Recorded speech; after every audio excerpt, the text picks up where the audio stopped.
ಕಸದ ಚೀಲವನ್ನು ಹೊರಗೆ ಹಾಕುವುದು 1 ನಿಮಿಷದ ಕೆಲಸ ಅಲ್ವಾ? ನನ್ನ ಪಾಲಿಗೆ ಇದು ಬಹುತೇಕ ಅಸಾಧ್ಯ. ನಾನು ಇಸ್ರೇಲ್ನಂತಹ ಅಭಿವೃದ್ಧಿ ಹೊಂದಿದ ದೇಶದಲ್ಲಿ ವಾಸಿಸುವ ಒಬ್ಬ ಅಂಗವಿಕಲ ವ್ಯಕ್ತಿ. ಹೆಚ್ಚಿನ ಜನರಿಗೆ ಸರಳವೆಂದು ತೋರುವ ದೈನಂದಿನ ಕಾರ್ಯಗಳು ನಮಗೆ ದೈಹಿಕ ಮತ್ತು ಮಾನಸಿಕ ಎರಡೂ ರೀತಿಯಲ್ಲಿ ದೊಡ್ಡ ಸವಾಲುಗಳಾಗಿವೆ. ಎದ್ದು ಕುಳಿತುಕೊಳ್ಳುವುದು, ಮನೆ ಕೆಲಸಗಳನ್ನು ಸಂಘಟಿಸುವುದು, ಇವೆಲ್ಲವೂ ನಮ್ಮ ಶಕ್ತಿಯನ್ನು ಪರೀಕ್ಷಿಸುತ್ತವೆ. ಈ ವಿಡಿಯೋದಲ್ಲಿ ನನ್ನ ದೈನಂದಿನ ಜೀವನದ ಒಂದು ನಿರ್ದಿಷ್ಟ ಸವಾಲನ್ನು ನಿಮ್ಮೊಂದಿಗೆ ಹಂಚಿಕೊಳ್ಳಲು ಬಯಸುತ್ತೇನೆ. ಇದು ಕೇವಲ ನನ್ನ ಕಥೆಯಲ್ಲ, ಆದರೆ ಲಕ್ಷಾಂತರ ಅಂಗವಿಕಲ ವ್ಯಕ್ತಿಗಳು ಪ್ರತಿದಿನ ಅನುಭವಿಸುವ ವಾಸ್ತವದ ಒಂದು ಸಣ್ಣ ಪ್ರತಿಬಿಂಬ. ಕೆಲವು ಜನರಿಗೆ ನಮ್ಮ ಮನೆಗಳಿಂದ ಕಸವನ್ನು ಹೊರಗೆ ತೆಗೆದುಕೊಂಡು ಹೋಗುವುದು ಚಿಕ್ಕ ಕೆಲಸ. ಆದರೆ ನನಗೆ ಇದು ಕೇವಲ ಒಂದು ಚೀಲವನ್ನು ಹೊರಗೆ ಹಾಕುವುದು ಅಲ್ಲ, ಇದು ದೈಹಿಕ ಶಕ್ತಿ, ಸಮಯದ ನಿರ್ವಹಣೆ ಮತ್ತು ಕೆಲವೊಮ್ಮೆ ಮಾನಸಿಕ ಸಂಘರ್ಷದ ಒಂದು ಸಂಕೀರ್ಣ ಪ್ರಕ್ರಿಯೆ. ನನ್ನ ಅಪಾರ್ಟ್ಮೆಂಟ್ನಿಂದ ಕಸವನ್ನು ತೆಗೆಯುವುದು ನನಗೆ ನಿಜವಾಗಿಯೂ ಕಷ್ಟಕರವಾದ ಕೆಲಸಗಳಲ್ಲಿ ಒಂದಾಗಿದೆ. ನನ್ನ ದೈಹಿಕ ಸ್ಥಿತಿ ಇದಕ್ಕೆ ಸಹಕರಿಸುವುದಿಲ್ಲ ಮತ್ತು ಈ ಸಣ್ಣ ಕೆಲಸವು ನನ್ನ ದಿನವನ್ನು ಹತಾಶೆಯಿಂದ ತುಂಬುವಂತೆ ಮಾಡುತ್ತದೆ. ನಾನು ಈ ಸಮಸ್ಯೆಗೆ ಪರಿಹಾರವನ್ನು ಹುಡುಕಲು ಸಾಕಷ್ಟು ಪ್ರಯತ್ನಿಸಿದ್ದೇನೆ.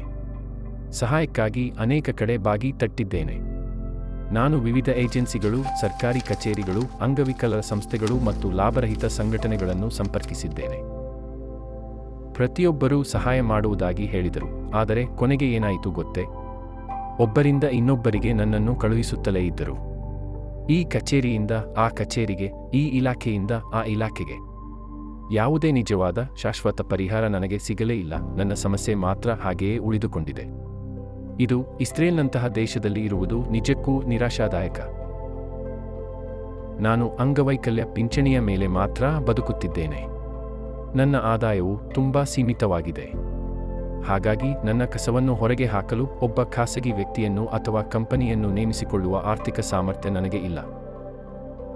ಅಂತಹ ಒಂದು ಸಣ್ಣ ಸೇವೆಗಾಗಿ ಹಣ ಪಾವತಿಸುವುದು ನನ್ನ ಬಜೆಟ್ನಲ್ಲಿ ಸಾಧ್ಯವಿಲ್ಲ. ಅಂದರೆ ನಾನು ಕಷ್ಟದಲ್ಲಿ ಇದ್ದೇನೆ ಎಂದು ಗೊತ್ತಿದ್ದರೂ ನನಗೆ ಯಾವುದೇ ನಿಜವಾದ ಸಹಾಯ ಸಿಗುತ್ತಿಲ್ಲ. ನನ್ನ ಪರಿಸ್ಥಿತಿ ಒಂದು ಬಾವಿಯಲ್ಲಿ ಸಿಲುಕಿದಂತೆ ಆಗಿದೆ.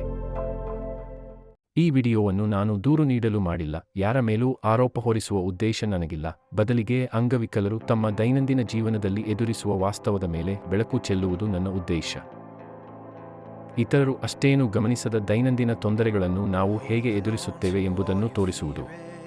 ಸಾಮಾನ್ಯ ಜನರಿಗೆ ಸರಳ ಎಂದು ತೋರುವ ಅನೇಕ ಕೆಲಸಗಳು ನಮ್ಮ ಪಾಲಿಗೆ ಅಸಾಧ್ಯ ಆಗಿರಬಹುದು. ಸಮಾಜವು ಈ ವಾಸ್ತವವನ್ನು ಅರ್ಥಮಾಡಿಕೊಳ್ಳಬೇಕು ಎಂದು ನಾನು ಬಯಸುತ್ತೇನೆ.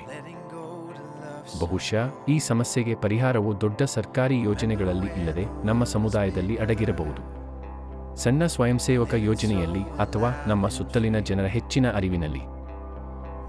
ಪ್ರತಿಯೊಬ್ಬರೂ ಒಂದಿಷ್ಟು ಜವಾಬ್ದಾರಿ ವಹಿಸಿಕೊಂಡರೆ ಬಹುಶಃ ನಾವು ಒಬ್ಬರಿಗೊಬ್ಬರು ಸಹಾಯ ಮಾಡಬಹುದು. ಮಾನವೀಯತೆಯ ಸಣ್ಣ ಕಾರ್ಯಗಳು ದೊಡ್ಡ ಬದಲಾವಣೆಯನ್ನು ತರಬಹುದು.